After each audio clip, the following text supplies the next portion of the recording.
Hi, I'm Neil Santos, and I'd like to welcome you to the Pentatonic Way guitar series.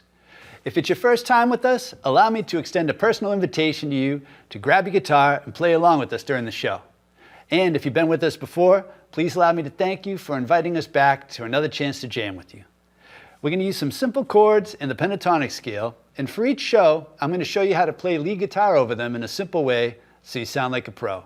So I tell you what, let's get started. The concept behind the Pentatonic Way system is easy to understand and remember, and it's this. For every chord, there's a matching pentatonic scale. That's it. For example, when playing over a G minor chord, you play a G minor pentatonic scale. And when you're playing over a D major chord, you play a D major pentatonic scale. You simply match the note name and tonality of the chords and the scales, and everything you play will sound amazing. So let's begin with this progression today. We're going to start with the G major chord, and move up to a D major chord. So to play the G major chord, you're going to start on the 3rd fret with your pointer finger, and then you're going to play 3, 5 with your ring finger on the A string, 5 with your pinky finger on the D string, 4 with your middle finger on the G string, and then on the bottom 2 notes, bottom 2 strings, you're going to bar the 3rd fret, and you can do that with your index finger. If you have trouble barring, instead of using the fleshy part of your finger, try to roll it back to the side and use that bony edge here on your index finger. Cool. So that's your G chord, and now we're going to play a D chord. And what we're going to do is I'm going to show you a different kind of D chord today. You know this one probably, hopefully. That's an open D chord. Now we're going to extend that, so we're going to use the pointer finger here and bar those 3 notes on your 2nd fret. So that's the G string, the B string, which you won't really be playing, but then you have the E string here at the 2nd. You're going to take your middle finger and you're going to put that on the 3rd fret on the B string. So now there's your D chord again. And now what we're going to do is take your ring finger and put it on the D string on the 4th fret. So we're extending the chord up the strings. And then you take your pinky finger, put it on the 5th fret on the A string. So you get this cool D chord. So you have 5, 4, 2, 3, 2. All right? So you have your G, and then your D.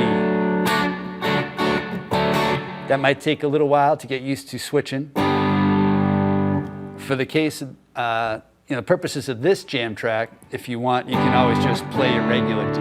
But just know, it's that same D. That's the same one. We're going to match up a pentatonic scale to that shape in just a bit. So let me just record a jam track using those 2 chords that we can jam over later with the scales that I'll show you. All right? So give me 1 sec.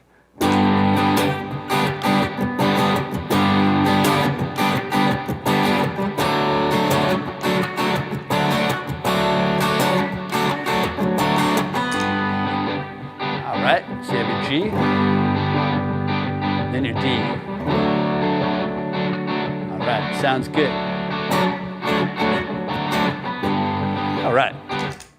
Now let's look at the scales that we're going to use over today's chord progression.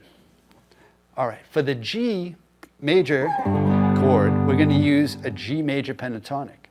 That's going to start on the 3rd fret with your middle finger, and the notes are going to be 3, 5, 2, 5, 2, 5, 2, 4, and then 3, 5, 3, 5. And then descending, it's 5, 3, 5, 3, 4, 2, 5, 2, 5, 2, 5, 3.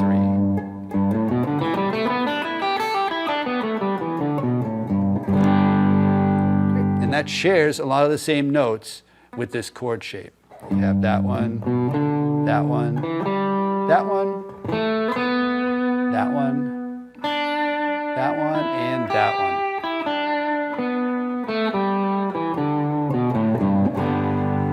that's why they work so well together.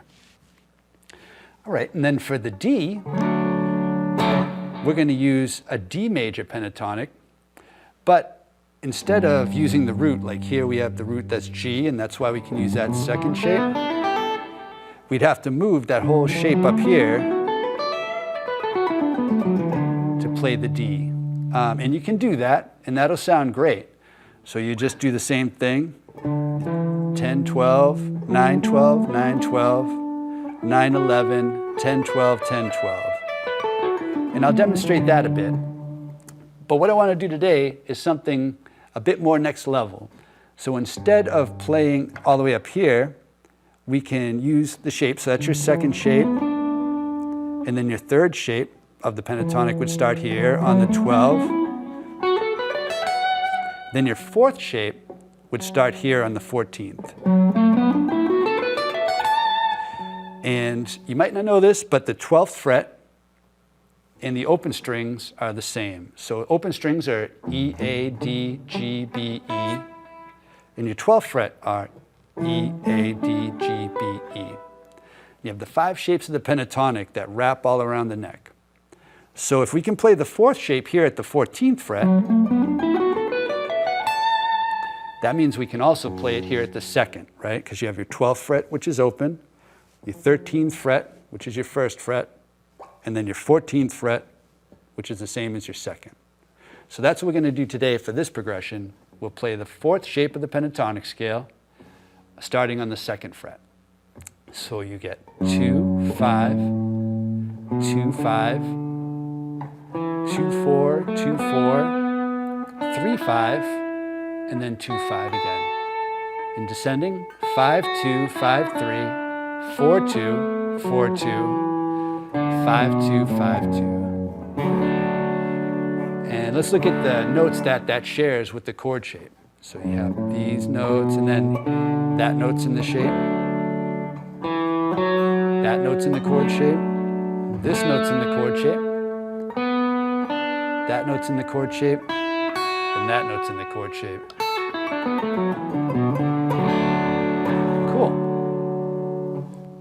Let's listen while I demonstrate what it sounds like when we combine our 2 major chords with our 2 major scales. Feel free to noodle along at home with me while we play and explore the sounds a bit.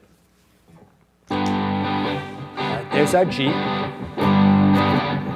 and then our D. All right, so this will start with the 2nd shape and move to the 4th.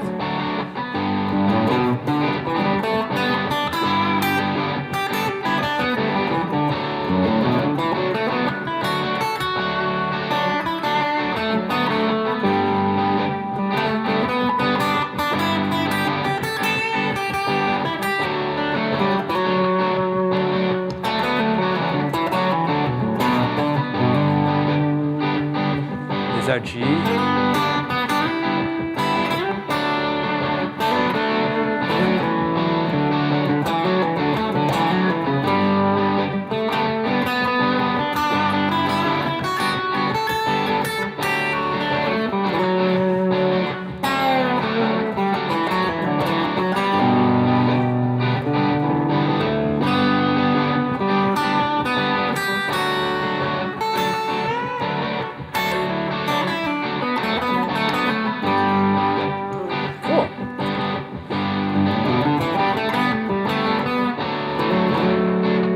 Now you can use different parts of that scale, different notes, create chords.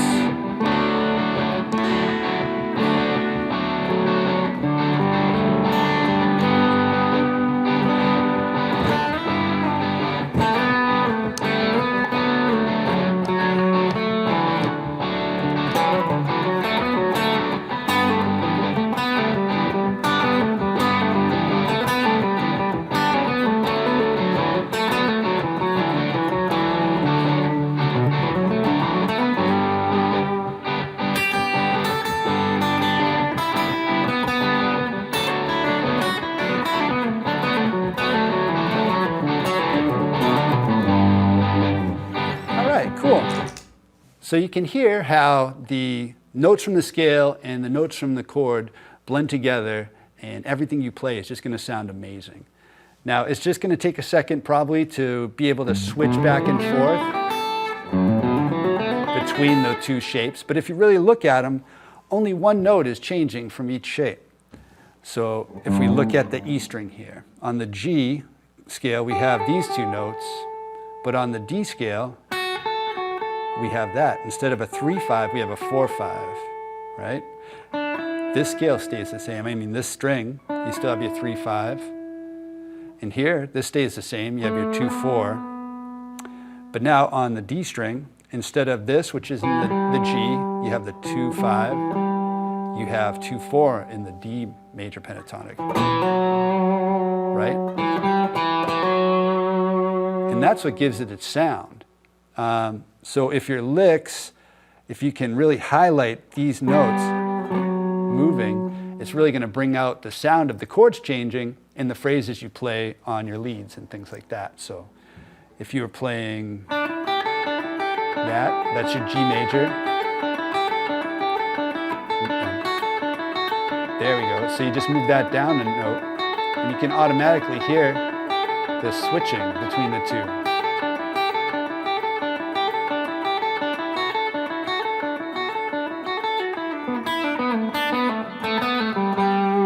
Cool, so that's the idea.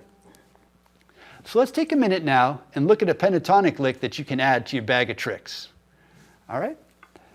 So what I want to show you today is I call fourth intervals sequence. And it also has major thirds in it and stuff, but it's just a way to name it something so I know what to call it. But let's take a look at our first shape, that G major pentatonic shape that we were working with, right?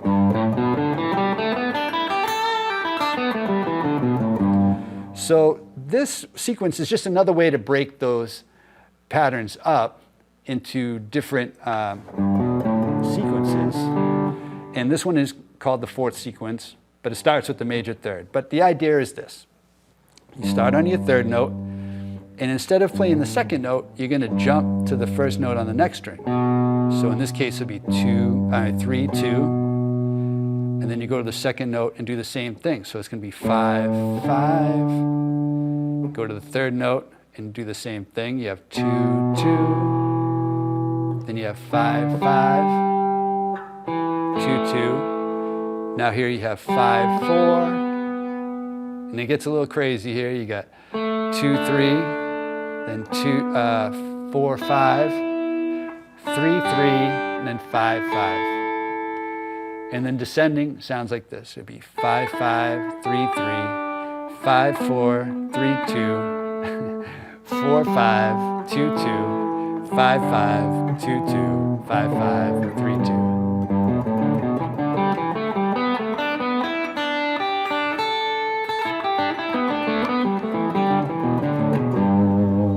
So you can see that has a certain sound to it that can sound very dramatic if you put it in your solos. It's these big leaps. So it's pretty cool. Now let's check it out using our D shape, right? The D major pentatonic here, which is actually the fourth shape of the pentatonic scale. All right, so in that case, it's going to start on the 2, and you're going to get 2, 2, 5, 5, 2, 2, 5, 4, 2, 2, 4, 4, 2, 3, 4, 5, 3, 2, 5, 5. This is like a tongue twister. You get going down the scale, descending, you get 5, 5, 2, 3, 5, 4, 3, 2, 4, 4, 2, 2, 4, 5, 2, 2, 5, 5, 2, 2. So that's the first time I ever had to say it out loud, and it's complicated, but that's what it sounds like. I think it's more complicated to say than it is to play.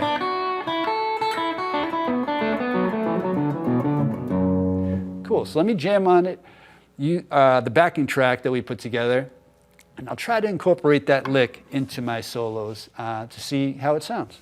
So it's a G.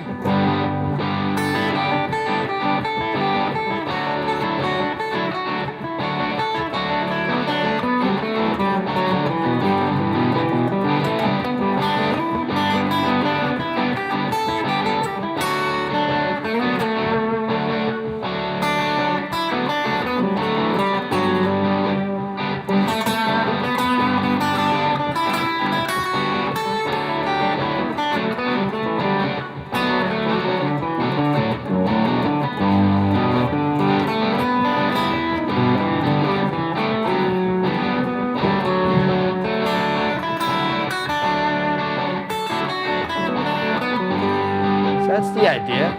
You can like start a lick with it or end a lick with it. So here's one starting the lick with it.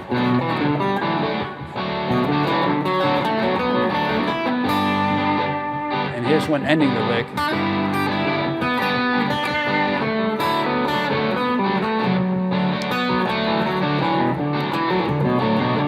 You can loop it.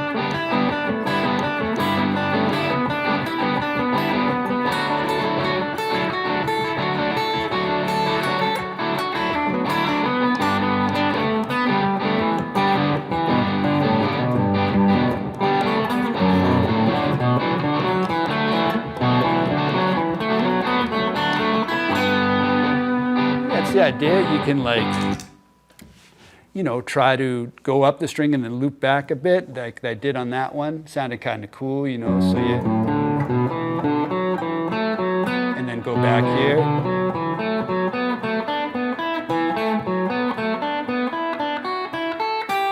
And then resolve on that G. That might sound cool. All right. So that's all the time we have for today. I hope that you enjoyed this approach to improvising and it helps you play with confidence and find your own voice on the guitar. It's a simple way to understand the guitar that you can do. And if you try it, I'd love to hear some recordings of what you're doing. So if you have time, take a video and send it to me at pentatonicway.com. Till then, from all of us here at the Pentatonic Way, I'd like to wish you happy picking and good luck, my friend.